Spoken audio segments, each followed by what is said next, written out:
Happy New Year. Happy New Year. Isn't this a great crowd? We're so thrilled, really and truly. Tonight is a fun night, and the Woburn Historical Society, we're starting our third year, and we're very proud to bring a January program to you. It's a fun program, and the folks from Woburn who can remember the ski tow and the toboggans and the ice houses, you're really going to enjoy this.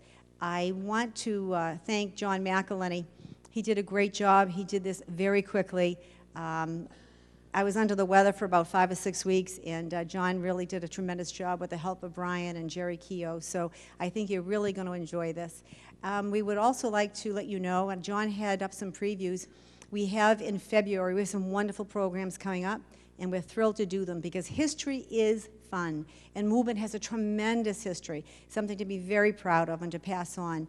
And this is a fun part tonight, which is Woburn and the skiing, as I said. But in February, we are going to have Bob McGuire, Black History Month. We are going to have Against All Odds, and it's about slavery in the Commonwealth of Massachusetts and also in Woburn. And it will be a wonderful presentation. It's here at the high school on February 9th. And then in March, we have Nick Paleogis. He's going to come and speak. He's the executive director of the Massachusetts Film Institute here in Massachusetts, and we actually were bold enough to send him our 4 films that we did, and for his criticism so we can improve, and we are working on more films for this year. So thank you very much for coming, and I'm going to let John McElhiney take it away. He did a fabulous job. Here you go. I've already seen it. It's great. Kathy. You know, a lot of the, boy, that's loud. A lot of the drive and the energy of the organization here is due in large part over the past year to Kathy Lucero's efforts, and as some of you know, and as she's made public before, she underwent some surgery for a painful condition, and she was out of commission for a while, as she said, and it's so great to have her back. Kathy.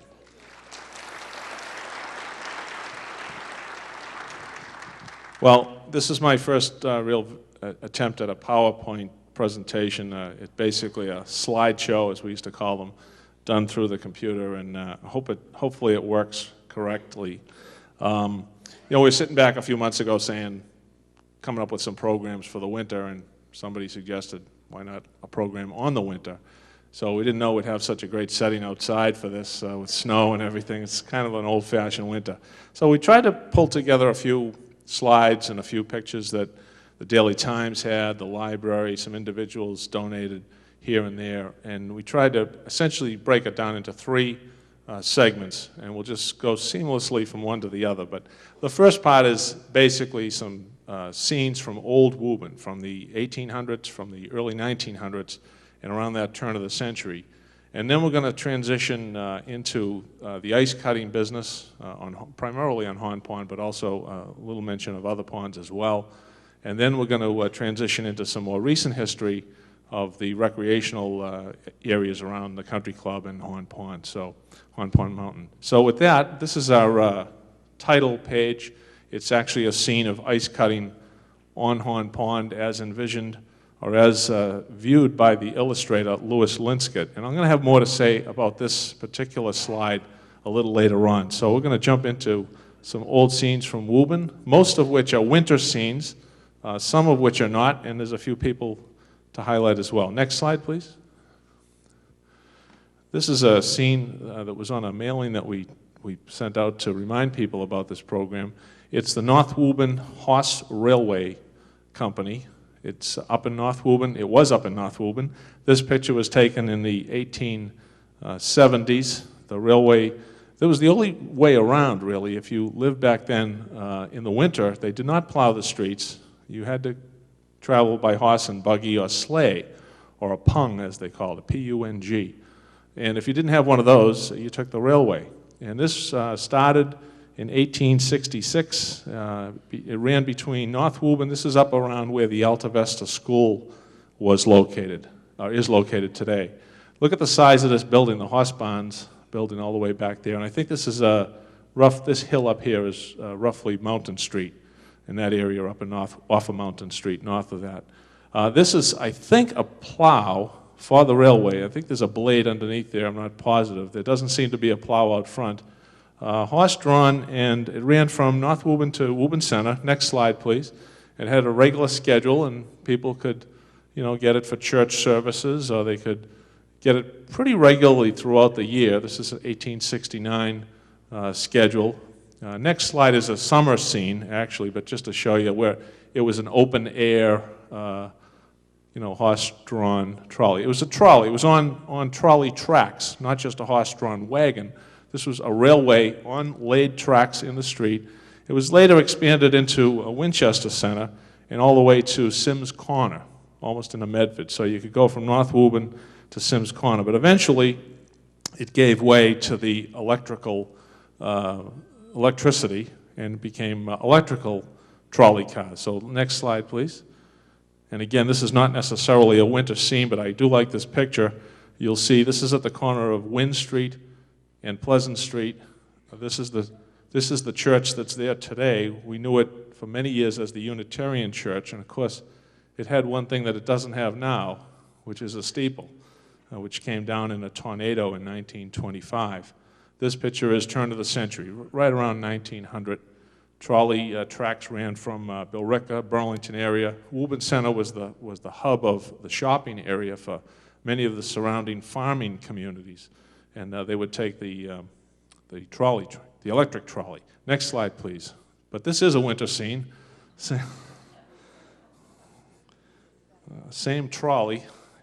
The caption on this photo, stalled January 31st, 1898. And that's the same church behind the trolley, and he just doesn't know when his shift is going to end, I think. Next slide, please. Another nice winter scene. This is on Common Street in front of present-day City Hall. The Civil War statue is behind there. That's the Unitarian Church again with the steeple. This building here was the old Savings Bank block building where the Woburn 5-cent Savings Bank building was later constructed, and where, I guess, Sovereign Bank is there now at the corner of Pleasant Street and Federal Street. This was built in 1888. It housed a number of different commercial concerns. The S.B. Goddard Insurance Company, the post office was there for a number of years. The courthouse, the district court, was rented space there for a number of years. But I think this train is just stuck. Next slide, please. Another view of Woburn Center around 1900. This one, you can see the plow in front of the trolley car. There's the plow. And except for the trolley car, again, the streets were not plowed. But there was some vitality to the center. There was some life to the center. There's a horse and little pung, a sleigh over there. And some of these buildings clearly are there. The Moore and Parker's building at the Busy Bend, so-called, was there then. What I call the Royal Furniture Building at the corner of Park Street was there. This building here is still there. Tremonti's Restaurant is on the ground floor of that now. You'll see it had a 4th floor at the time, but that second and third floor should be very familiar to people today, and some other buildings as well. Lyceum Hall, you've heard a lot of that. Lyceum Hall was in the picture, but it's really hidden behind this tree right there, and that's no longer. The first floor of Lyceum Hall is still standing today. Next slide, please. This is kind of a Currier and Ives kind of panoramic view of Woburn Common, looking at it from Pleasant Street. The bandstand is on the corner where today there's a World War I monument. And what we did is, except for the scope of this, we tried to blow this up a little in 2 parts. So why don't we go to the next slide. That's the left side of it. You'll see a horse and sleigh. And you'll note the trolley tracks, which were plowed.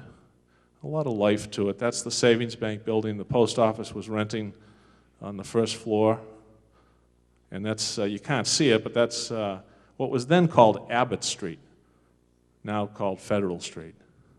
Next slide is the right-hand side of that photo, the bandstand. This is the town hall here, the courthouse and the police station here, the trolley tracks, the only thing that's plowed, and the commercial establishments on Main Street. And this was also taken around 1900.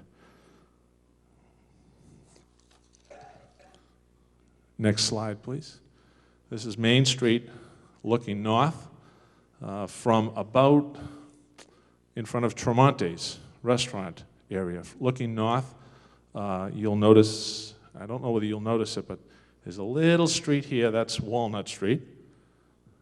The sidewalks were plowed, shoveled, I should say, and everybody just dumped it out on the street.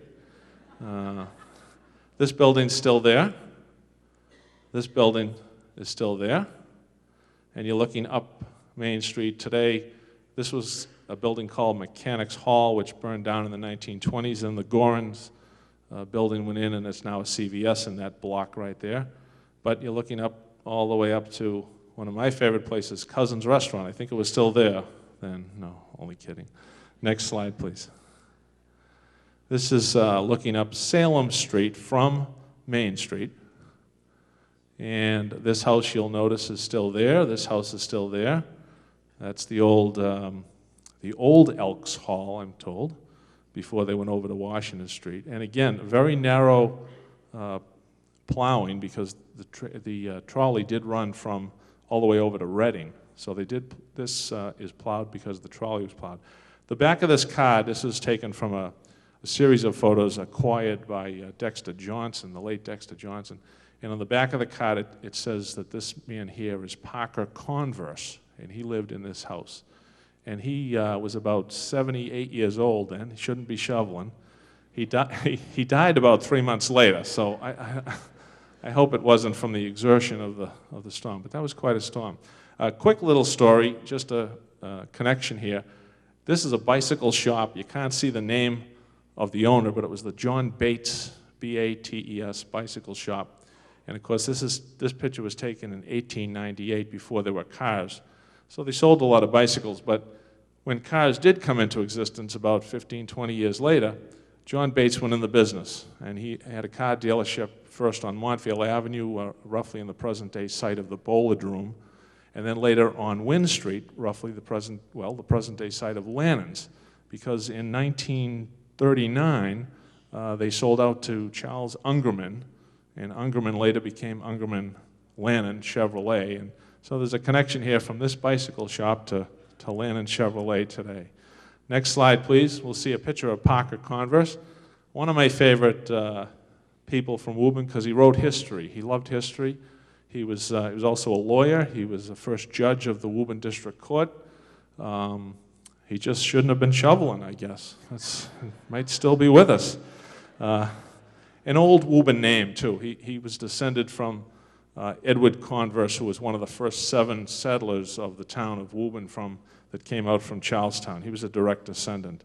And we'll go back to Salem Street one more time. Next slide, please. To see more or less the same view.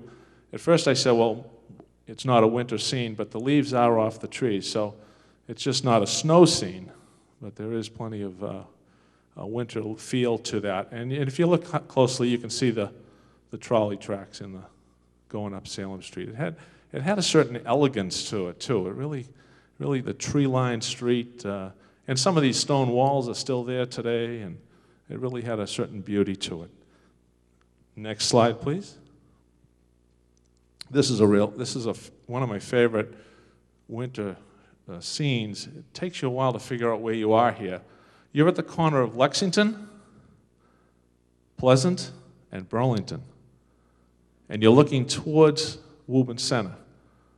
This is a house, there's still a house there today, but this land here has been taken by the state. And now if you were coming out of Burlington Street, you would come straight out perpendicular with Lexington and then take a left.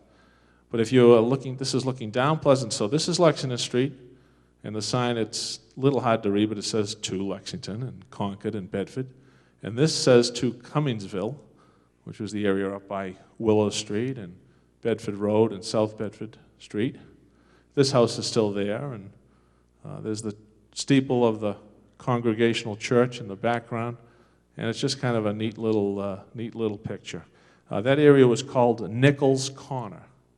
after a gentleman named Nichols, who I think lived in the house where the photo was taken from.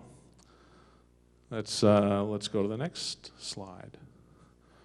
This is just another winter scene. Another old fellow that probably shouldn't be shoveling. Edwin Wire was his name, Edwin F. Wire. He was the postmaster. So he was the boss, and I guess if you want something done, you have to do it yourself. So he was the boss of the post office. He was an interesting fellow. He was about 77 years old at the time this picture was taken. This was taken in 1909, and he was a Civil War veteran. In fact, he was one of the first Woburnnites to enlist. When Fort Sumter was fired on and President Lincoln called out for troops from the north, they called out for 90-day men because they figured in 90 days the war would be over. But he signed up in 1861 for 90 days. He later re-enlisted and was a distinguished Civil War veteran from Woburn. He was the postmaster at the time the post office moved into its first permanent home. I mentioned earlier it was renting space in the Savings Bank building. There had been a number of different buildings in Woburn Square. But in 1910, the federal government bought a piece of land on Abbott Street, built a brand new post office, the first post office for that purpose, built in the city of Woburn. And Wire was next slide I think shows just Wire himself. That was taken in a few years earlier in 1892. And the next slide is, of course, the post office on what they renamed Federal Street in honor of the federal building. And they built a little section of Federal Street that goes out from over here to Wynn Street.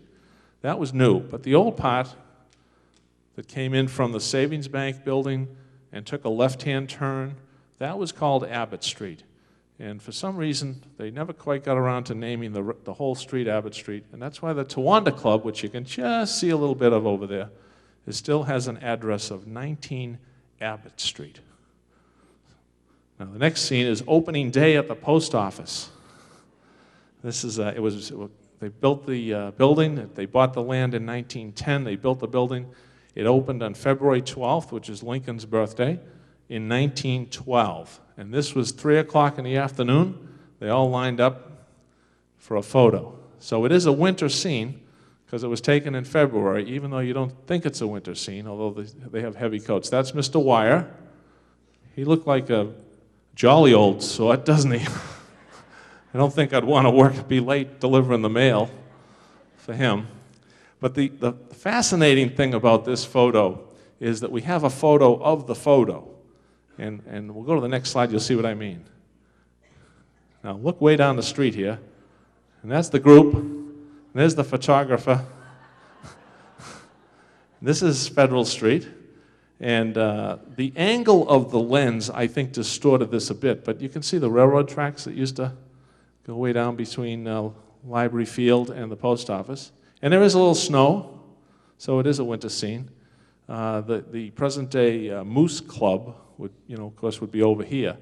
The back of this photo says that this structure right there is the remnants of a house built in the 1640s, built by the town for their minister, their first minister, Reverend Thomas Carter. So the back of that structure was built in 1640 something. And this picture, again, was taken in 1912.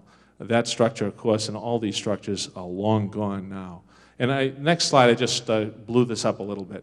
And there they are. Photographer. We could keep going and have a picture of the picture, but I don't know.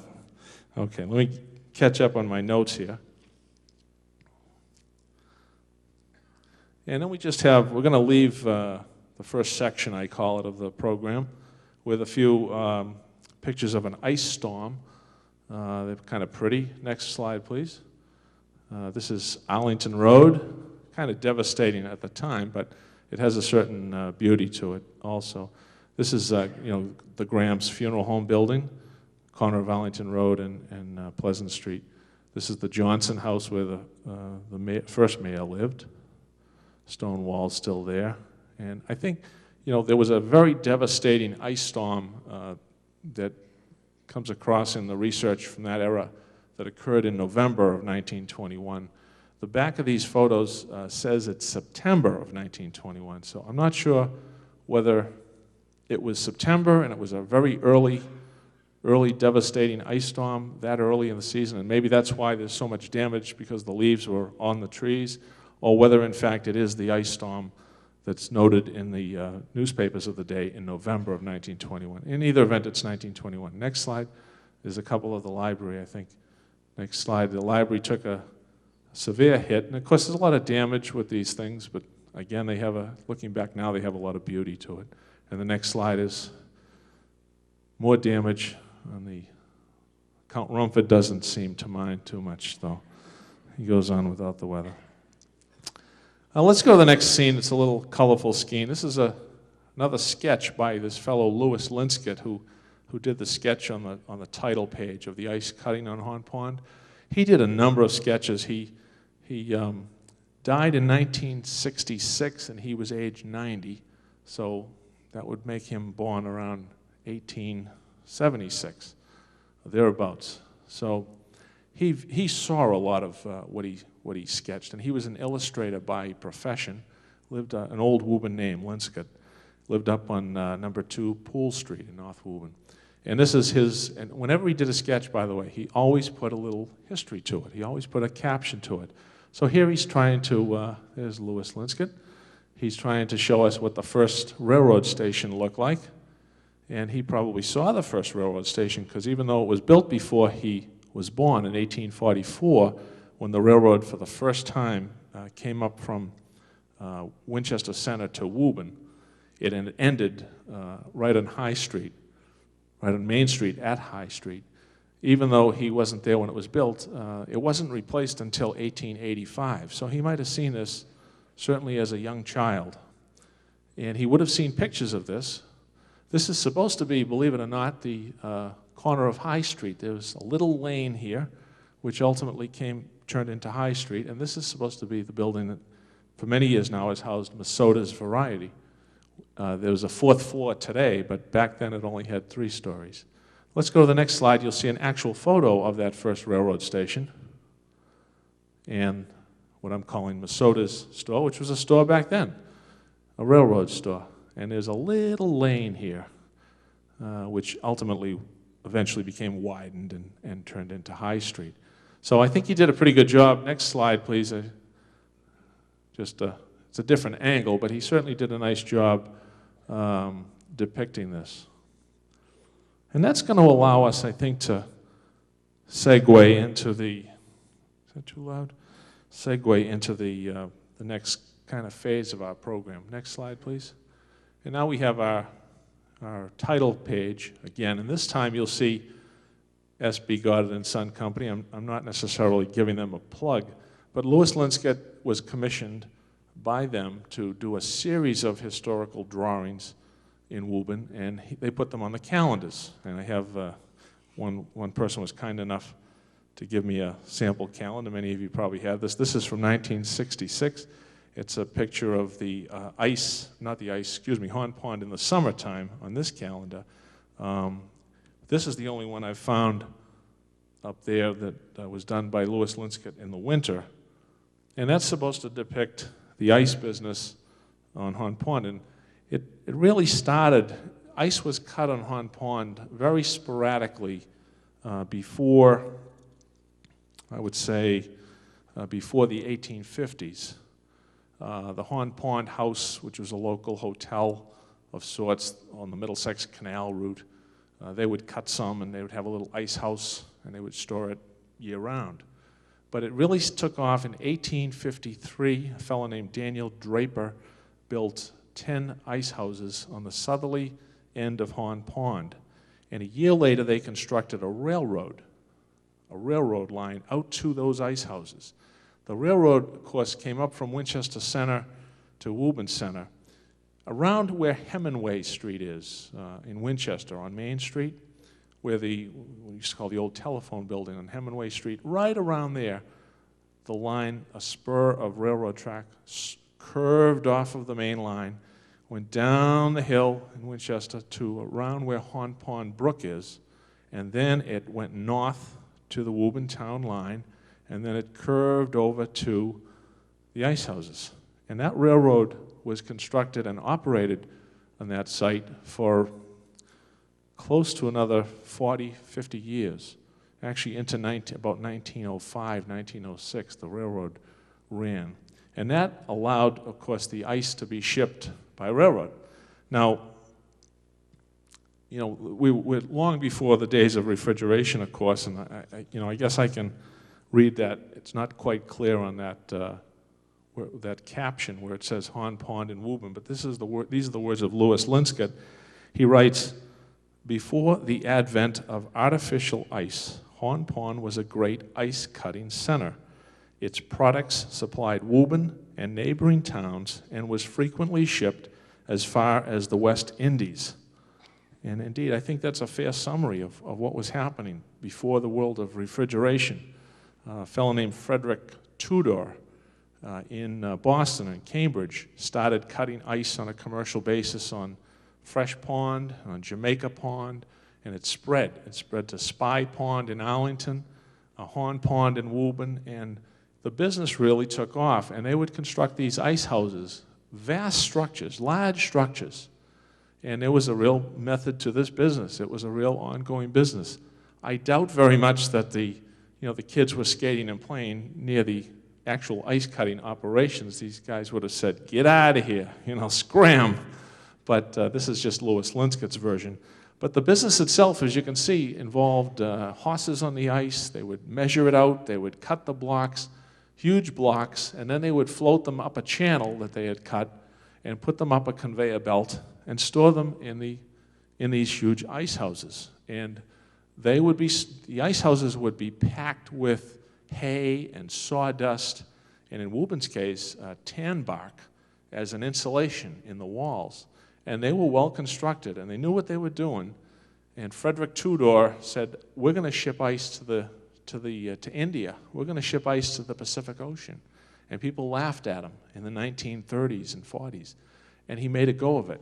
And it really took off, and you put them on ships. It'd be shipped into Boston, put them in the hulls of ships. Again, lots of insulation, sawdust, hay, and there'd certainly be some loss, some shrinkage in the journey, but they would have ice in Calcutta, and the British Admiralty was thrilled. So it really did go worldwide, and of course, locally, a lot of these ice houses were constructed just to service the needs of everybody in the neighboring town. So you could get ice in July and August because the ice companies would have a little horse-drawn ice wagon and make the rounds and put those big tongs around those things. How many people had an ice box? Remember an ice box? Raise your hands. Yeah, so I'm not telling you anything new. How many people remember the ice tongs and the fellow lifting them up over his shoulder? Sure. So it all started, in Woburn's case, this was a thriving business. In the winter of 1853, the harvest, if you will, in Horn Pond was 50,000 tons of ice. So, I'm scratching my head saying, I don't want to be politically correct or incorrect and talk about global warming, but it had to be different. It had to be different to sustain, that type of a business where the pond would freeze over for that long a period of time, where you would get horses and men and great cakes of ice sufficient to sustain that type of a business. Something has happened. We're in some kind of cycle that was different back then. And the ice, so Draper started, there were Thomas Pierce was another big ice cutter from Woburn. He lived at the corner of Lake Avenue and Main Street in a house still standing there, the big house on the corner. And in fact, Thomas Pierce was called upon in 1857. There was a ship stuck out in Boston Harbor. Boston Harbor completely froze over. Talk about global warming. Completely froze over. And they called on Pierce as an expert in cutting a channel. And he and a group of men cut a channel about 10 miles long out to this frozen ship. And they were able to get it into port. If you worked for Hall and Pierce, Hall was his partner, in 1861, They employed 100 men on a seasonal basis, but they employed 100 men, and you got $1 a day. And you worked from dawn to dusk, or actually before dawn. The harvest in 1868 was 40,000 tons of ice. Let's go to the next one, which is just another depiction of the ice business. This was actually Spy Pond in Arlington, but a number of different horses and men cutting, mapping out the sections, and then it was quite a business. Next slide, please. This is a map, or an assessor's map, I guess you'd call it. It's of 1875 in Woburn, and I've included it to show a couple of different things. By then, the pumping station, this is the south end of the pond, the pumping station had been built, and they also utilized the railroad for their coal, deliver the coal to the pumping station. This is an ice house. The property is owned by Boston Ice Company. This is now Lake Avenue. It's called Pond Street then. This is the spur of railroad that goes down to the Winchester railroad line. This is the town line between Woburn and Winchester. You'll see, it's interesting on a number of different levels. Charles Choate was the owner of that, and Rufus Pickering, now Pickering Street, it runs through there. So it's kind of an interesting historical map. But the ice houses serviced by this spur of railroad track were massive. This is 1875. Next slide, please. Kind of a bird's eye view of the Horn Pond area, and it's just included, I think you can see this at my favorite restaurant, which is really not Cousins, it's the restaurant. So you can see this on the wall. I like Cousins too, though. There's some ice houses there on the southern end of the pond. The smoke is belching out of the pumping station. Kind of a neat photo. Next slide, please. This is ice cutting on Horn Pond. This is in the 1890s. So you can get a view of how big these buildings were. The men were taking these big cakes of ice, putting them on the conveyor belt. Up they go for storage. I'm not sure whether this was in the ice houses on the southerly end or the ice houses on the northerly end. The business started on the southerly end first, and then in the 1870s, around 1874, a fellow named Frank Nichols of Nichols and Carter was the firm name, started building ice houses on the northerly end of the pond. So they all had a piece of the pie. Next slide is another version of ice cutting operations. It's the same building we saw in the prior slide. Up the conveyor belt, and they would be stored for the summer and the fall until the following winter. They would have enough. That's why the ice houses had to be so big. Next slide, please. I've talked about Horn Pond, but this is an aerial map, present-day aerial map of the Burlington Reservoir, which was called, which is now, well, it's called the Mill Pond Reservoir. It used to be called Mill Pond. It also used to be called Cummings Pond. And this, again, is present day. That's the size of it. This is Winter Street. And right around here is the intersection of Burlington, Woburn, and Wilmington. They all converge right around there. And this pond had a tannery owned by, started by Moses Cummings in 1835 and operated by his son and other descendants until 1891. The tannery was located right about there. Actually, I have a picture of the tannery next slide. That's the tannery. And the edge of the pond, which of course now has been dammed up significantly to create the Burlington Reservoir. But the next slide, in the winter, of course, what do? They cut ice. So this is a photo from the 1890s of ice cutting operations. And this fellow is guiding these big cakes of ice to an ice house. Next slide is the ice house, I think. A little smaller operation than on the pond. It was a little smaller body of water, but still, nevertheless, any pond where you could cut ice, the business flourished.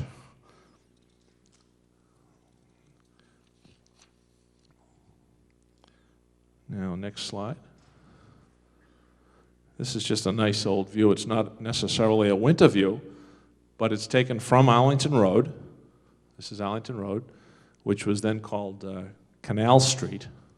You know, the Middlesex Canal used to run right up here, looking across Hon Pond at the pumping station. A beautiful old building. Most of this structure still remains today. The smokestack does not, but most of the structure built in 1872 remains today. And of course now they have a more modern pumping house and for the city's water wells over here. And actually I read the other day they're thinking of constructing another building as well. And I trust there's enough room to do that without damaging that building, but I'm sure they can. This house was up on Cove Street. Now today there'd be a parking lot down here, but there's a little elevation and that house was up there. And this is the corner of the ice houses. Again, these were pretty big structures. Next slide, please. That was 1886. You know, when the pumping station was built, when the city embarked on their water system, I found it interesting that it was 1871, there was a special act of the legislature authorizing the city of Woburn to create a water system. And there were various sections saying, you know, how it was going to run and what authority they would have and what jurisdiction they would have. So there's 7 or 8 sections of the law. But then somebody at least must have said, wait a minute. Section 9, which establishes a penalty for up to 1 year in jail for the unauthorized use or misuse of water without the town's consent, couldn't stand alone because people cut ice and took ice from the pond in the winter. So somebody said, we got to have an exception here for this law. So they put in language right into the law, provided that nothing herein shall be construed to prevent persons from cutting and securing ice on said ponds in the manner heretofore practiced. Nice and legalese. Basically, if you took water from the city water system, you could be sent to jail, but there was an exception for the ice cutting business, of course. Next slide, please. Another map. This is 1889, and this is the north end of the pond. A lot of interesting stuff here besides the fact that there were ice houses here. Nichols and Carter, ice houses here, here, here. 1889, Sturgis Street, stopped right there. Connected with Beacon Street. It didn't go through. And if you drive straight down Sturgis Street, if you're not familiar with the area, you might think you're still on Sturgis Street, but you're on Water Street once you get to this point. This was Water Street. And this was the Dow Tannery, massive building where the Woburn Parkway area is today. So again, there's a lot here to see. And I found it interesting that there was a John McElhiney that owned some property here. No relation, a little different spelling, but I have to look that up someday. E.W. Hudson owned property here. So very interesting. Again, this started up here in 1874. There were ice houses. Next slide, please. And now we're going to jump to 1906. Southern end of the pond again, still going strong. City of Woburn owned the pumping station. They used the railroad. The Boston Ice Company had a massive building here. The Edison Company had built their plant. Many of you remember that. Right opposite where the apartments are today, the Lakeview apartment, College apartments. Here's the railroad. Here's Hon Pond Brook. Here's what many of you knew growing up as Foley Beach, which was full of ice houses and the railroad tracks. So still as of 1906, the ice business was still going strong at both ends of the pond. It was about to end, though, at the southern end of the pond. This was one of the last years. We have a postcard view of this same map. Next slide, please. There we are. Bird's eye view from Hon Pond Mountain. Now, this is 1906. Actually, there's a whole bunch of postcards, pictures were taken in 1906 and 1907. And this is one of them. The pumping station is kind of hidden behind the trees, but you can see the smokestack. And this is for some reason, I can't really pick out the railroad tracks, but there's the ice houses, and there's the conveyor belt inside. It reached right out into the water so that, you could get the ice right up there at that conveyor belt. And there's the Edison plant. This is Lake Avenue here. and Arlington Road here. Kind of a neat old postcard. And the next slide, please. And that's an actual photo of the same area. Again, massive buildings. Southern end of the pond where Foley Beach later was constructed. There's the railroad tracks. They're pretty much gone into misuse by now. This is a picture taken in 1910. And the Boston Ice Company was the company that owned these these ice houses. And they owned the railroad too, actually.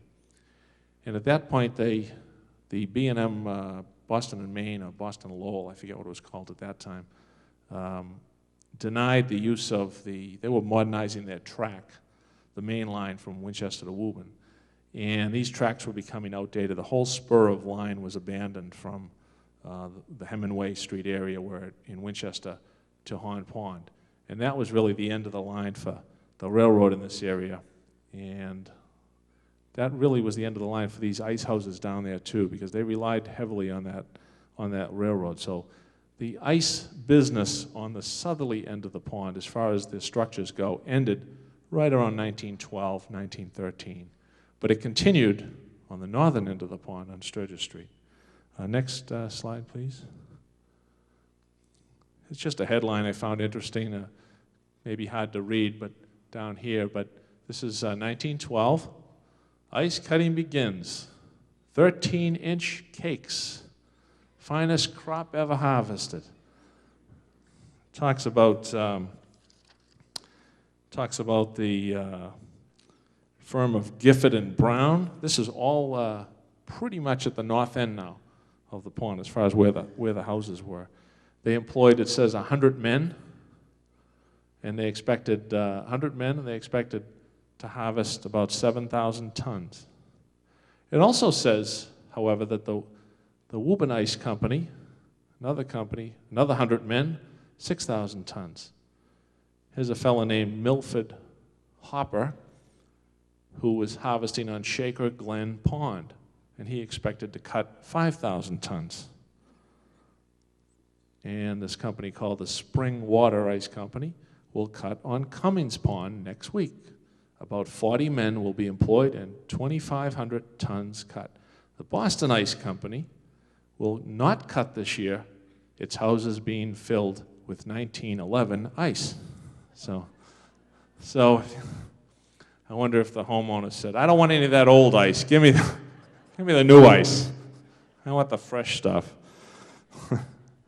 But so 1912, business is still going great guns. The tonnage, the overall tonnage of ice cut seems to be shrinking. You know, when we think back to my earlier comments, the 1850s and 60s, they were talking about 50,000 tons. I don't know whether those were exaggerations at the time or whether, in fact, the business was just changing and that the business was slowly dying out. Because refrigeration was still not really, it had been invented technically by 1912, but it had not been mass-produced, and most people still had ice. Everybody still had an ice house at the time. So you still needed ice year-round. And I guess this goes to show you that if these ice houses, how long they could keep ice. You know, they were keeping 1911 ice. Shortly after this headline, the Horn Pond Ice Company was formed in 1912. Next slide, please. Oh, this is really sad. Horse drowned at Horn Pond. Horn Pond Ice Company. I want to read this because this is really interesting. Follow me along here, if you would. A horse weighing 1,300 pounds, valued at $200, property of the Horn Pond Ice Company, broke through the ice at the pond this morning and was drowned. The horse had been driven out on the ice when the men started their day's work at 3:30 a.m. And this is in the winter, so it was dark out there. His weight proved too much for the ice to sustain. In anticipation of such mishaps, horses employed in this work are safeguarded by a rope about the neck. But it was of no avail in this instance, and the animal sank in 40 feet of water. This is from I wrote it in 1913, February of 1913. And, you know, it is sad. It really is kind of sad.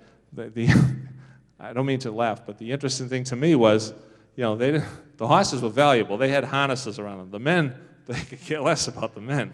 You know, you could get another guy like that. And I'm sure a few men lost their lives, or at least went through the ice, but they didn't put ropes and harnesses around them. Just the valuable stuff that they couldn't replace as easily. So, next slide, please. The Hunt Pond Ice Company here, this is the northern end of the pond. This is 1926. Sturgis Street has now been built in this section here. The old tannery is gone. The Woburn Parkway has been constructed. And this is all now green space. But the Hunt Pond Ice Company had two huge ice houses still going strong. And you can see that little pot that comes out onto the water. And for anybody who lives down there or knew the area, even today, the old timers will call it the ice house lot. This is known as the ice house lot. It's all vacant today, and I think there was another little ice house up there as well. It continued really at that end right up into the 1930s. By then, we're starting to see some refrigeration. Not many. A lot of people still had the ice boxes well into the 40s, but some people were starting to get refrigerators. The ice was also starting to become a little more impure. The soot from the tanneries, the air in greater Boston was a little more contaminated. So the ice wasn't crystal clear like it had been, and the ice companies were going further north to New Hampshire to get ponds up there where the air was clear and the water was clearer as well. So it slowly was dying, and it again, this is 1926, but it lasted another 10 years or so into the 30s. The last ice house was actually torn down in 1941. And when they tore it down, part of the insulation they found was tan bark. It was a little scraps and shavings and byproduct of the tanneries. That's what they used for insulation, and apparently it worked pretty well. So by 1941, there were no more ice houses standing on the shores of Hunt Pond. So some of you probably remember that. How many remember the ice houses on Hunt Pond? There you go. Wow, quite a few. Next, this is really interesting. Next slide. This was a card. This is the front and the back of a card. Many of you probably will find this familiar. And if you put this in your window, right? Your door, or your front window, or your door window. And if you wanted 100 pounds, that's the way you'd put it. And if you wanted 75 pounds, you'd flip it up so that the iceman would see the 75. And if you only wanted 50 or 25, that's how you'd put the card. So that's how he knew how much to take from the truck. And Hunt Pond Ice Company, Beacon Street, Woburn, Mass. This is the back of the card. It was selling, pushing refrigerators. A new refrigerator. But it really wasn't a refrigerator, it was an ice box. I mean, not a refrigerator we would know, but only 20 cents a day. How many had a card like this or remember a card like this? Yeah, wow. Wow. You guys are old. Jeez. Okay, we're gonna leave the ice business, and we're gonna jump into the third section here. And I do say jump. This is a map. It's got some terrain to it. It's got some grades to it. You'll see a 200-foot grade here. Hunt Pond Mountain is about, depending on which source you use, it's about 287 feet above sea level at the very top. That's the old reservoir. And you can see the size of the mountain. This is a modern day map, so you'll see all the new streets, Fairway Drive. This is the country club. That's where I've lost many balls, right in that brook, right there. I've lost many balls. And we're all familiar with where the country club is and the clubhouse, the function hall. And it's up on a little hill, right? You drive up a hill, and that's right up there. And that little hill, not so little sometimes, because that little hill provided a lot of the recreational areas in the early 60s to residents of the city. We're going to focus on 3 or 4 different areas of recreational activity. One was here. One was here. Very briefly, we're going to focus on the back side of the mountain, what I call the back side of the mountain. One was up here, and one was over here. And we'll start with just very briefly touch on this back side with the next slide, please. there was a ski jump constructed on the back side of Horn Pond, almost on the Winchester side, overlooking kind of where Pond Street is. And it was a big wooden ski jump. And they had ski jumping competitions. It wasn't a ski area, it wasn't a chairlift, it wasn't a rope tow. It was just a ski jump. How many remember it? Wow. Anybody go down it? Really? You? Wow. But this is 1940. Didn't last all that long, but this is 1940. And, somebody jumped 103 feet. There was a Woburn group, the Inner Two Ski Runners. That's what they were called. And they dedicated their new ski jump at Horn Pond Mountain before an estimated crowd of 3,000 persons. Now, you're all going to say you were there, right? Yeah, I was there. Yeah, I was there. So that was, I found out, but I did find a couple of headlines. I didn't find any pictures, unfortunately, of the ski jump. And it was on the very back side of the mountain. I've never been quite up that side, and I don't know whether there's any remnants of it or not. It was made of wood, so maybe not. Next slide is just the following year, 1941, just before World War II broke out. This fellow, Burger Johnson, copped the first prize in the Woburn ski meet. And again, so for 2 or 3 years there, I guess the war probably put an end to that, as most of the young men obviously were off to war and probably fell into disrepair. But 102 feet, not bad, off the ski jump. But we're really going to talk about not the ski jump, but the recreational activities that took place in the 60s. We're going to jump into the 1960s and 70s. Next slide, please. And we're going to talk about these two gentlemen here. Because most of the recreational activities, and I have to be very careful about what I say now, but most of the recreational activities were guided and driven by the chief executive of the city. And these two gentlemen were mayor in the 60s. Gentleman on the left, John F. Gilgun Jr., Jack Gilgun. He was mayor in 1960, 61, 62, 63, and his successor, Edward Gill, was mayor for the next 8 years from 1964 through 1971.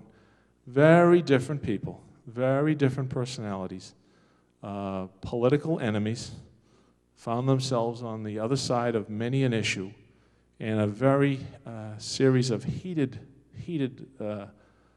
days of politics, heated campaigns. In fact, they had a campaign in 1963 when Mr. Gill challenged Mr. Gilgun and beat him, and there was a recount, and there were a recount of the recount, and it was the last year that Woburn used paper ballots, and one of the reasons why it was the last year was because the new mayor who won, Gill, said, "I'm not going through that again," so the city purchased voting machines.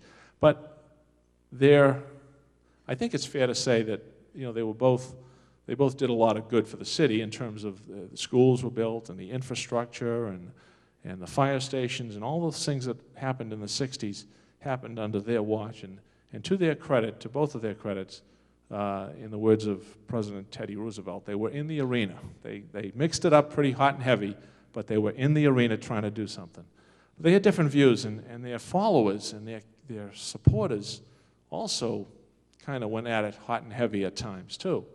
And it really was some interesting political days.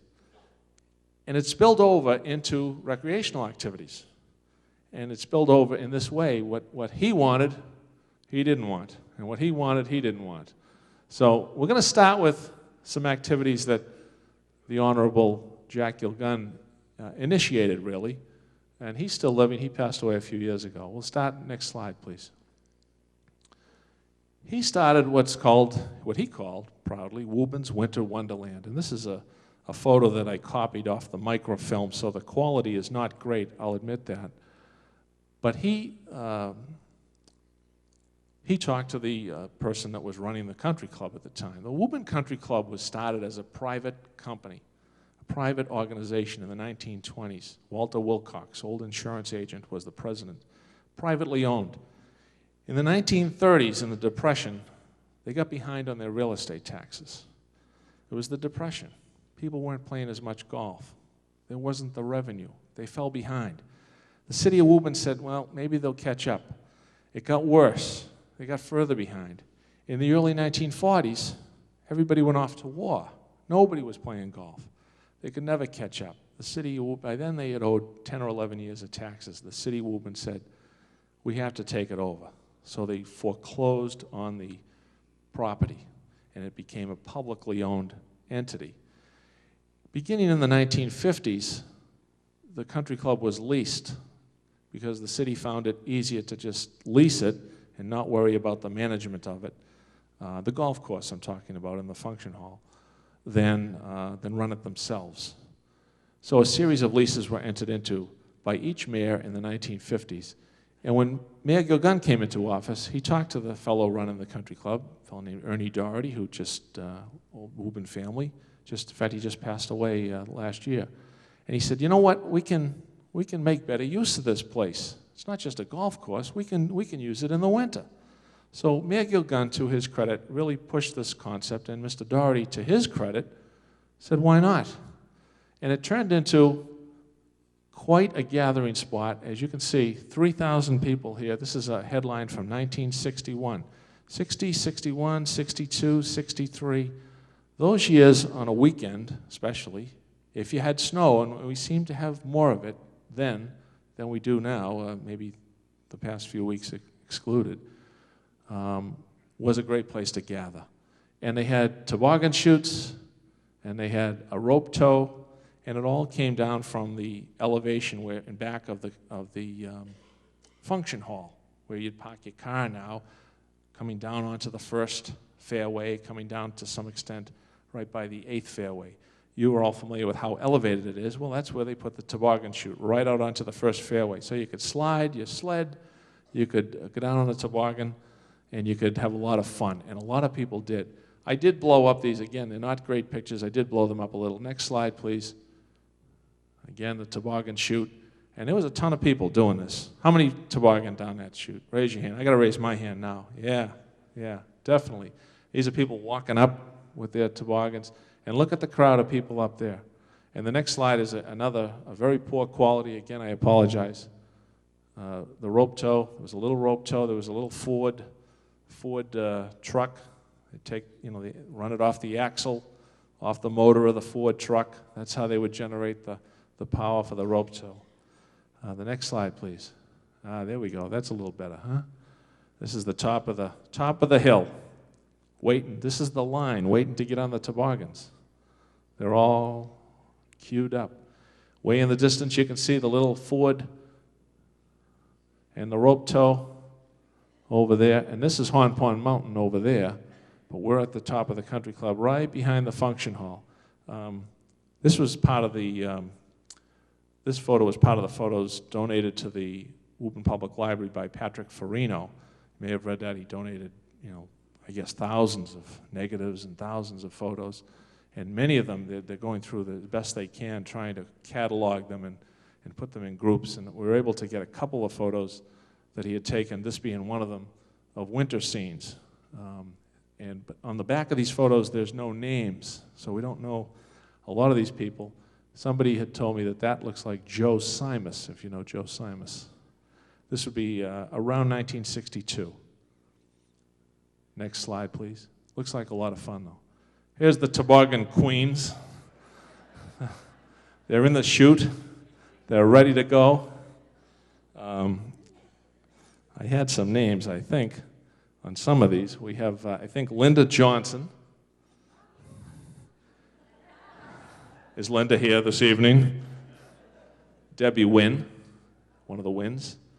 Either Jackie or Debbie. We think it's Debbie. We're not sure. We're not sure her. And we thought that was Lois Surratt, but Lois Surratt looked at it yesterday in my house and said, that's not me, that's my cousin, Barbara McCarthy. So that's Barbara McCarthy. So there's the toboggan queens. The next toboggan queens we were able to identify. The next slide, please.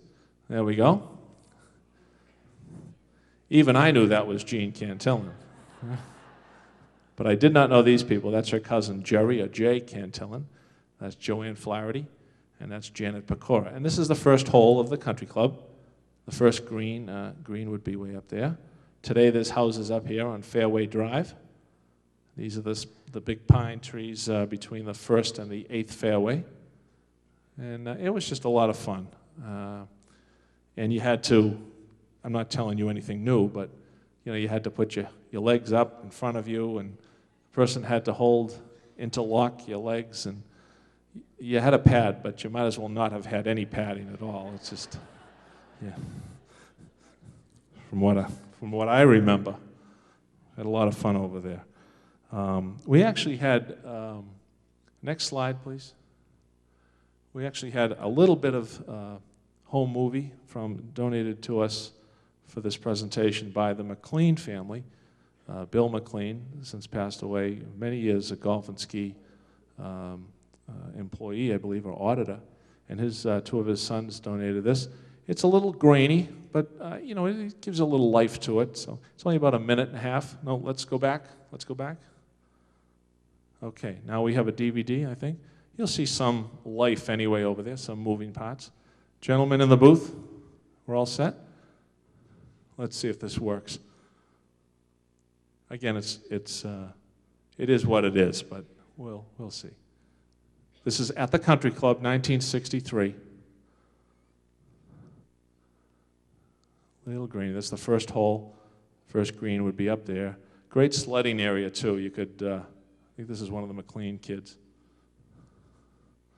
There he is, smiling face. Yeah, we all remember these. That's the end of the toboggan chute there, just right there. And just a great area, you can remember it. The trees on the first fairway. Yep, there's a little rope tow action. Little hill. It wasn't a massive hill. This isn't Killington now. But, but it was fun. It was fun. And it certainly was a hot place. There's the rope tow. I'm going to grab onto that, yank you right up there. Yeah, there you go. I have an edge because I've seen it before, so I know what's coming. And there's the toboggan chute there. You can see dragging your toboggan up, slides going down. This kid tries to get a ride, but what happened? I don't know. There's a little edge of a toboggan coming down, going out towards the first fairway there. Toboggan chute. We slowed it down here just to get a real quick glimpse of the toboggan chute, as many of you will remember it. There it is. Ba-boom. The padding didn't help at all on the bottom. And that's just a little snippet. Now we'll go to the next slide, please, if we can. You might have to get out of this first, though. Yeah.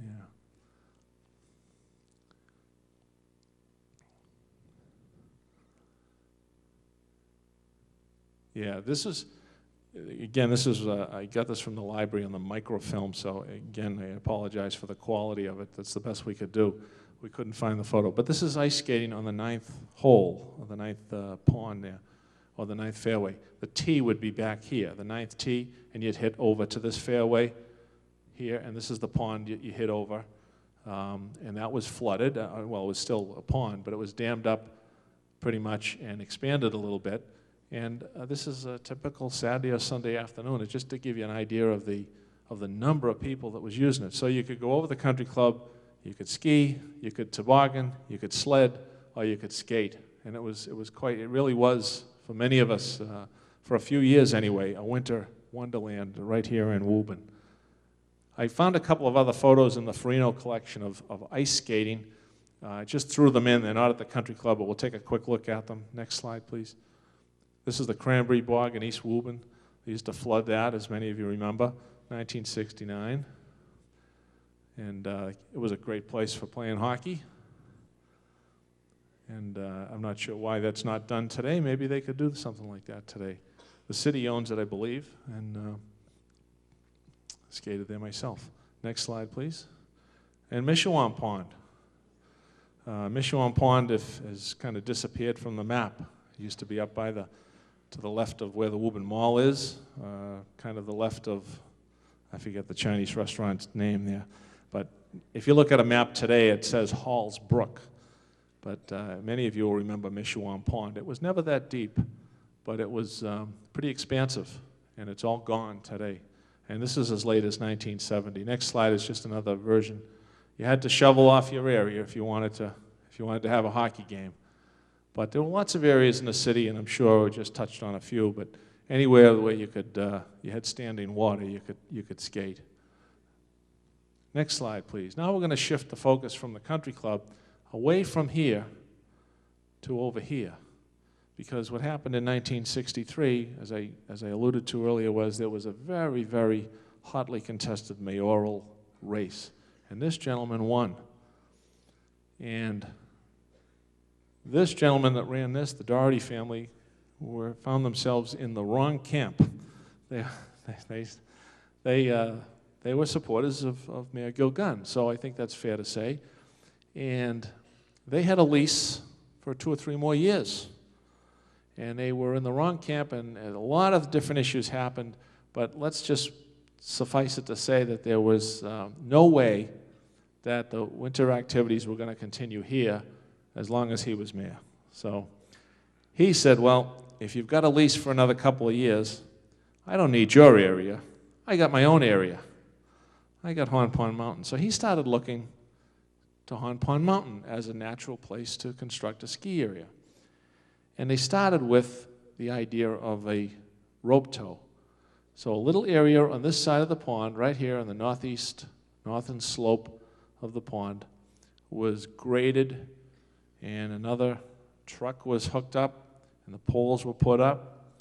And by 1966, I think it opened in February 1966, there was a little ski area, bigger than the bigger than the country club slope, but still all not that big. But nevertheless, many of us skied down the rope tow of Horn Pond Mountain. And I think we have another little film clip. Is it the next one? Next slide, please. And this came to us before we started from the Donahue family, Ron and Peg Donahue. I think it says December 66, but it could have been February 1966.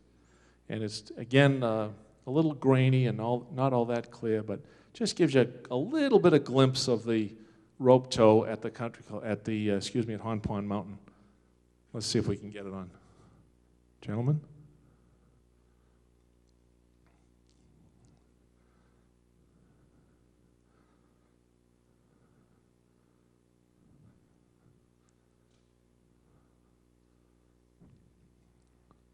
I can do some shadow puppets while we're waiting here.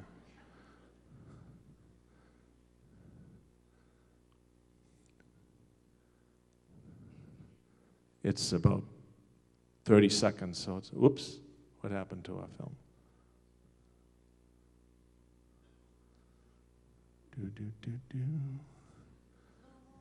Yeah, really.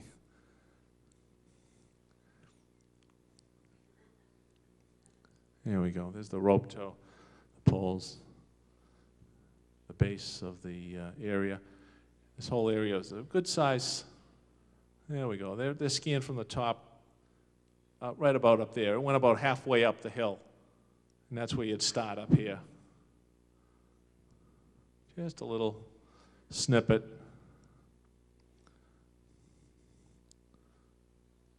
There you go. They get off up here, and you'd ski down this area here. It wasn't huge. Watch this kid closely now. Watch him closely. Yeah. He did. He stuck his tongue out at us. He's doing time now, actually, that young man. Actually, they have I don't know if Ron and Peg are here, but they have a number of children. One of them's a priest, isn't he? Maybe that was the priest. I don't know. But, so, that was okay. That was 1966 and 66, 67. But the Gill administration soon felt that there was a desire for more. So they wanted to do more, and they wanted to get a chairlift up there and use more of the mountain. So let's go to the next slide. So they made plans to do the next one. There you go. They made plans to construct a chairlift. And they ran into all kinds of problems. This shows the chairlift being constructed. This is taken about 1967 or 68. This was on the northerly slope of the mountain also, facing more northwesterly, facing the rehab. That was the angle of in fact, there's a slide coming up that'll show that a little better. But that's the side of the mountain we're on. We're facing the rehab. If you went a little further over here, you'd run into the back of the Toys R Us building. So that's about where it was. And they, in their haste to get it built, they put up the poles, spent the money, bought the chairlift. They bought it from an Italian company, a manufacturer over in northern Italy. It came over in crates. The instructions were all in Italian. You know, they had to hire an interpreter.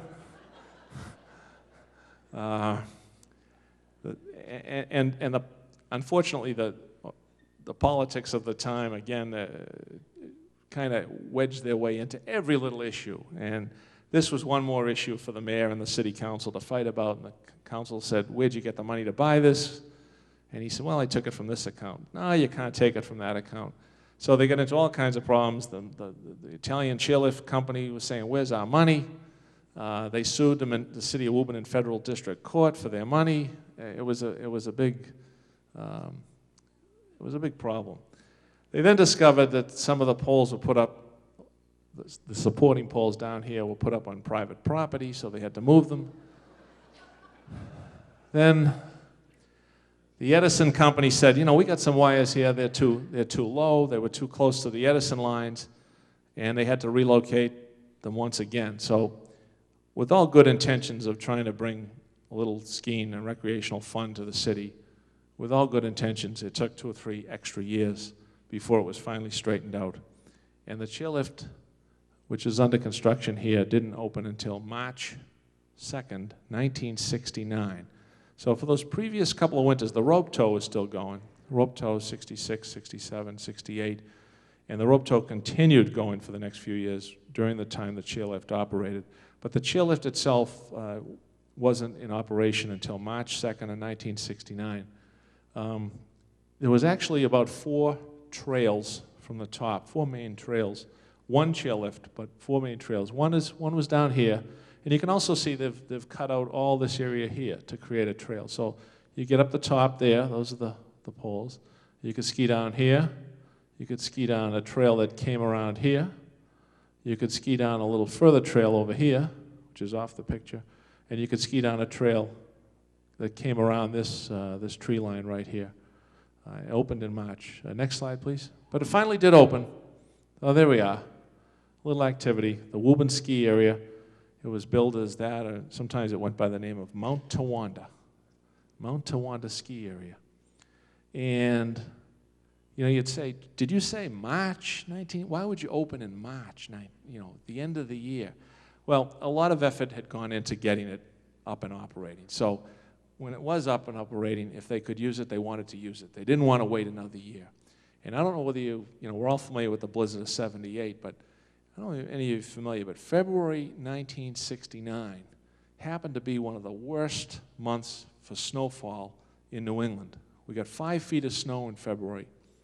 Now, there's normally a February school vacation anyway, but there were only 3 days of school in February 1969, including, you're off a week anyway, but of the other 3 weeks, there were only 3 days of school.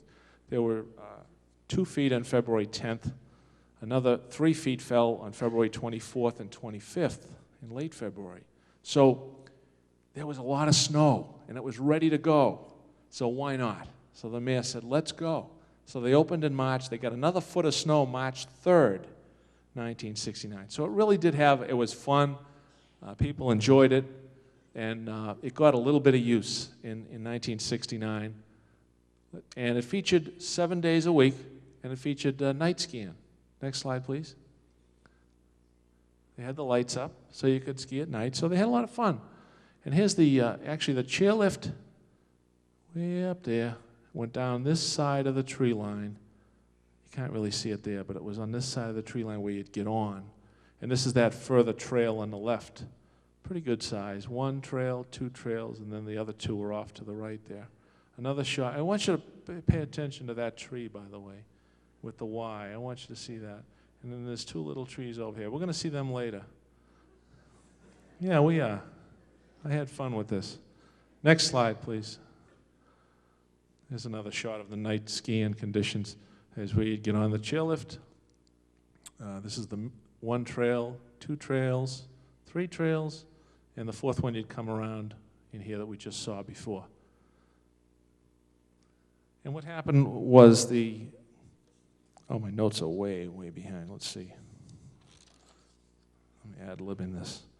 So they had a little bit of 1969. The next year, it opened Christmas Day, 1969, for the 69-70 winter season. And they had a good year. They had some problems in January. They had a little bit of a fire, and some of the snowmaking equipment wasn't functioning properly. But they had a decent year, and it was a pretty full season in 69-70. And then in 70-71 was okay, a little lack of snow. They didn't have the best snowmaking equipment, and the problems started arising. If you recall also, that whole era was one of vandalism in the city. We were at the height of problems with vandals, and the ski area was no exception, and there was a lot of damage done. And so it was getting frustrating for the administration to keep pouring money into it. They weren't getting the crowds, the snow wasn't as good, and it kind of didn't make sense. Everybody was fighting with everybody else over who was running it. But one of the things that came out of it was the mayor at the time, Gill, said, we got to get away from this, who's in office and who's out of office routine.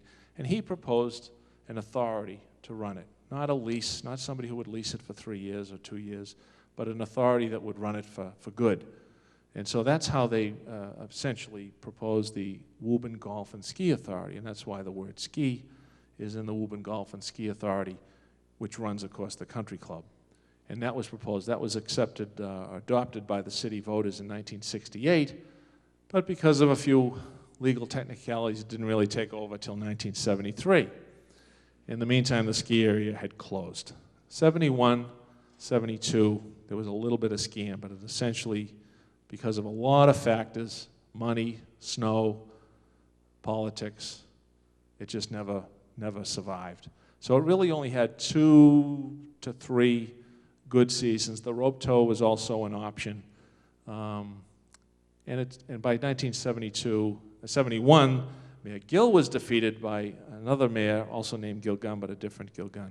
But it just went by the boards, and nobody had the stomach for it anymore, I think. And so the short-lived Mount Tawanda ski area was a done deal. Let's see if we can get some groups of skiers here. Next slide. This is in the Farino collection that I mentioned earlier. And I'm not 100% sure, by the way, of the date of this. It could have been from the country club era of the early 60s. It could have been from the Mount Tawanda era of the later 60s. I'm not 100% sure. We think that's a wall, W-A-L-L. We're not sure. And anybody want to shout out a name? I think he's too young. Maybe. Looks like Italo Galante, but maybe too young. Anybody want to shout out a name? No ventures? No guesses? I used to have one of these hats that came all the way down, the stocking hats there. And I think that was late 60s. I'm not sure. Maybe mid-60s. Next slide, please. Another group of, we're ready, kids. Again, it could have been 1963, it could have been 1969. Anybody? Over here? The other way. Wait till I get there. Anybody? Am I going too fast? John McElhiney? Okay. Anybody else? Go back one more time. A lot of fun, though. How many people skied on Horn Pond Mountain on the chairlift? Wow, great. How many did the rope tow on Horn Pond Mountain? Wow. Does it bring back some memories? I should have asked you for your home movies. Huh? Next slide. Mount Tawanda Ski Patrol. 69. 1969. Now, these are obviously the kids on the Mount Tawanda Ski Patrol that helped out, life-saving. You broke a leg, you ran into a tree, you lost a ski, like I did once without the clip, doing all the way down the mountain. I blew this up a little, and we divided it into two. So let's take a look at some of these players here. I think that's Mayor Gill. If you know, I'm going to go slow. If you know a name, shout it out, okay? We'll come back, maybe. Somebody said Eddie Cantillon. I don't know whether he was a skier or not. It's not crystal clear here, but okay. No luck yet, huh?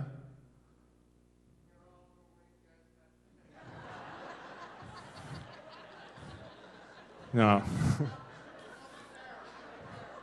You see this guy here? He only hired kids whose parents lived in Woburn. He only hired kids whose parents could vote. He didn't hire Winchester kids. Next slide is the right-hand side of that photo. Anybody? Say who? Tommy Lally?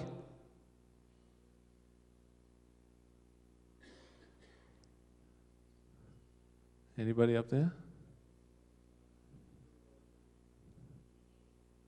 Don't be bashful. Who?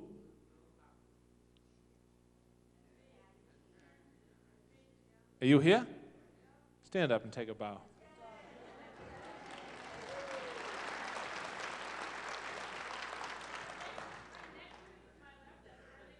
Right here? Brenda Cantillon. Do you know anybody else?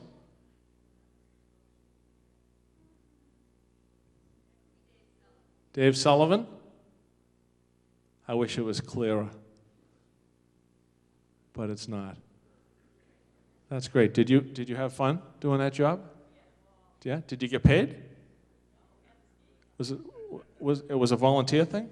Was it really? I'm seriously, I didn't know that. Well, good for you. Good for you. Next slide, please.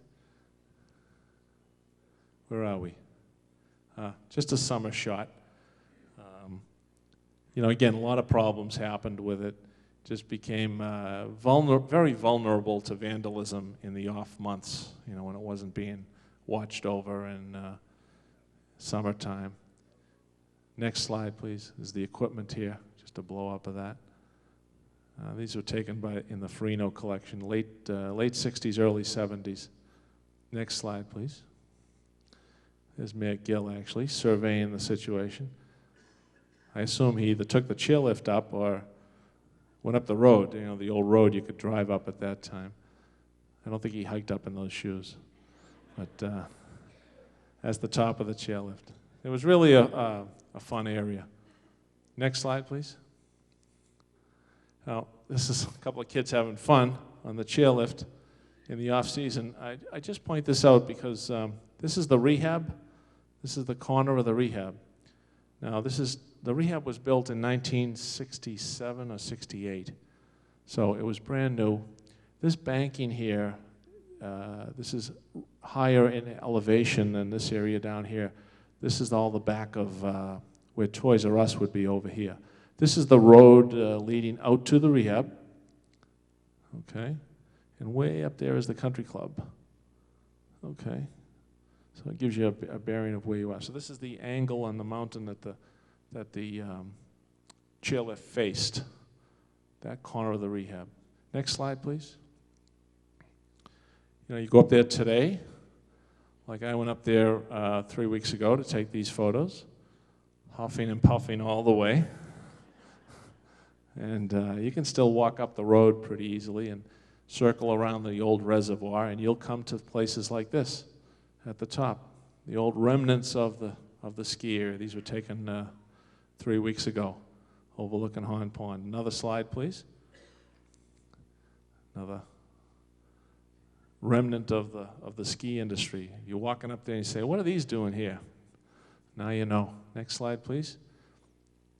I thought this was interesting because I think this is where you got off the chairlift and you skied down. This was kind of built up.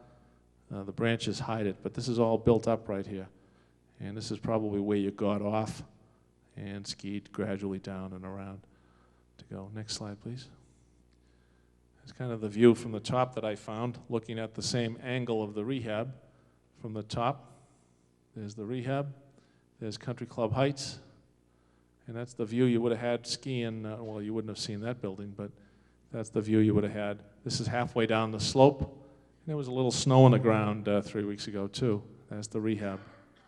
And all these trees have grown in over the last 40 years. Hard to believe it. 40 years ago, the chairlift opened next month, March 2nd, 1969. So time does go by fairly fast. Next slide, please. Okay, here's my tree. Remember?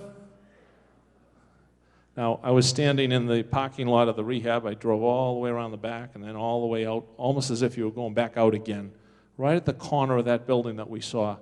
And I looked over and I said, I've got to see this. And I matched up that tree there, and there's two little trees over there. So I think the chairlift was right here. It went up the right side of the tree line. Here's one trail way down here, another trail here, another trail through there, and the fourth one we can't see, but that's the tree, I'm sure. Next slide, I tried to compare it. That tree there is that tree there.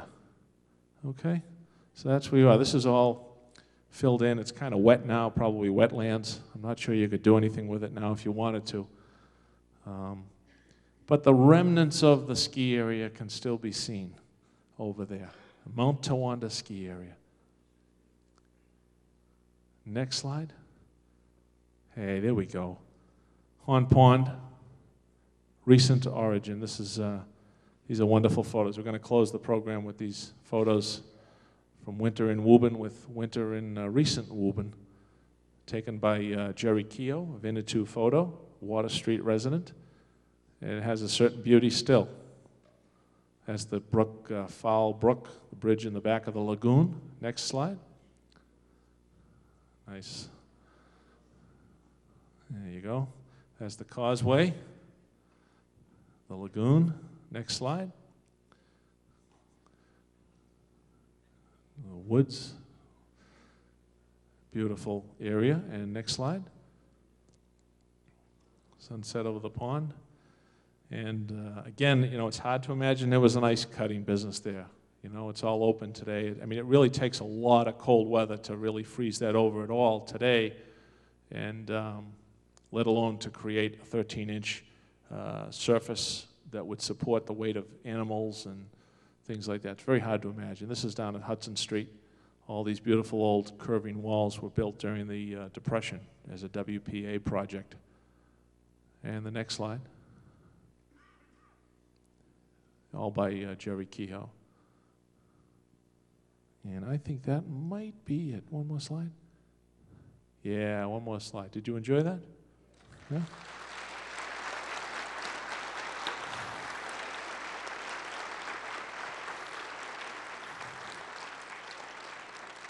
Well, thank you very much. You know, we do want to thank various people, and there's a short enough list I can name them: the Daily Times for photos, the Library for photos, the S.B. Goddard Insurance Company for that sketch of by Louis Linscott, the McLean video. John O'Neill contributed several photos. Leon Basile gave me the Horn Pond ice card that his parents had acquired. Geraldine Kill, the Donahue film. Jean identified the other people in her toboggan, so Jean's up there. And Lois helped as well, identifying people. And technical assistance, Brian Ouellette, Plasma Films. I got the laptop from my wife's niece. My wife's nephew helped me figure it out. Joe Mack is on the controls tonight, and my wife also helped. And thanks as well to everybody in the booth up back. Thanks again. I'll turn it back to Kathy Lucero. Kathy? Good job, John. Good job. He did a wonderful job, and he did it on, you know, in such a short period of time. And this is what we're all about. History is fun, and we're trying to make it that way, not just for the people who are here tonight, but for our younger residents in Woburn, our school children. There was such a piece of history in all areas of Woburn. This is just a fun section, recreational, but we do try to bring something every month, which is very ambitious actually for Historical Society. They only usually meet 2 or 3 times a year in other communities, but we're very blessed that we have a huge group of volunteers, and they work very, very hard. So I do hope you enjoy this. We beg you to join the society because we could use the money. I have no pride. It takes a lot of money, seriously, to Brian Willett. If we had to pay him, seriously, I want to tell you, we won an award, as you know, for the Tannery film, which runs 37 minutes. And I think Brian said if we had paid, he is a professional, but he volunteers, it would have cost us about $37,000 to make that film. And we did that film in approximately 5 or 6 days without killing each other, and we had a blast. And we hope to make many more other films. But it does take money just to do the mailing. We'd love to have you on the mailing list. It's a fun group. It's a fun group of history, and we have so much to be proud of here. And our elections are in March. We have our annual meeting in March where we'll change officers.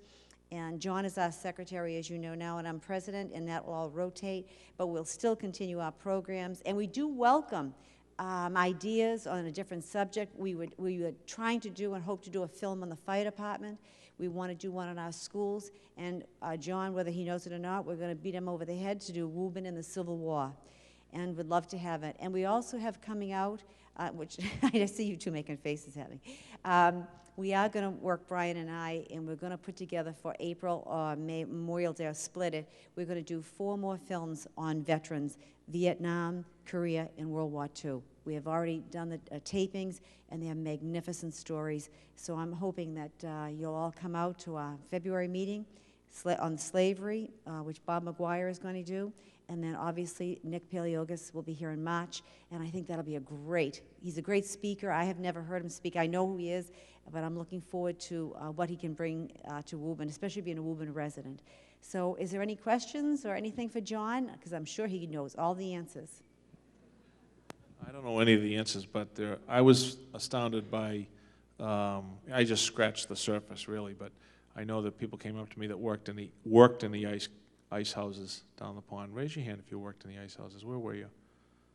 The Muse family. Oh, the Muses. There they are up there. They're hiding up back. I mean, yeah? Okay. Fascinating. I mean, any questions? You happy to take a couple? Yeah? You mentioned a couple of places where the buildings were shot. The Dow building, which was Roma Bakery now, used to be 6 stories up. Why did they shut the building? A lot of the buildings, the question was the buildings downtown that got shot, and they had a floor just leveled, mostly during the Depression. It started with the Savings Bank building. They went from 4 stories to 3 stories when they reconstructed it, and they couldn't find tenants in the 1930s. So the solution, rather than heating that empty space, was to just lop off a couple of stories. So the Lyceum Hall, which was 2.5, 3 stories, now is 1 story. It's still there. The Dow block was 4 or more stories, 6 stories. So, questions? Thanks very much for coming tonight. Hope you enjoyed it.